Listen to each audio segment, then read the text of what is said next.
Mistakes that you might be making with your private label product. Not being a private label person myself, I can't speak to all of the specifics here, but I can tell you the problems that my own sellers have run into.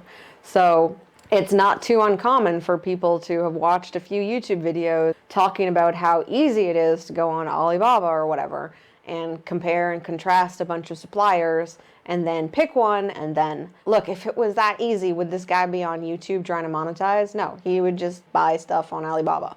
So the main thing that you're going to have to watch out for is to make sure that your supplier is legitimate.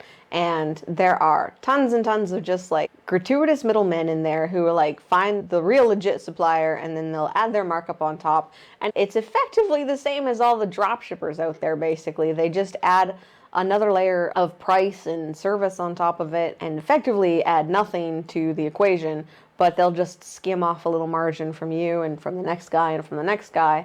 And if they do that often enough, that's a pretty good living. So you obviously want to find the original seller. And in my experience, the original manufacturer of anything does not really advertise. They have all of the business they need coming in. So if possible, if you can get boots on the ground in China to be able to help you figure out who's legitimate and who's not, of course, finding the trustworthy helper is always going to be the trick. That's a real big like word of mouth thing. I personally would not do a thing until I had a trusted team around me, because otherwise the mistakes are like way too expensive. If you can find a way to make cheap mistakes, sure, make cheap mistakes all day, but the life cycle, the product cycle of like product research, finding a manufacturer, getting the stuff made, getting the import in it, having it on sale long enough to figure out, like you can lose years and years of your life.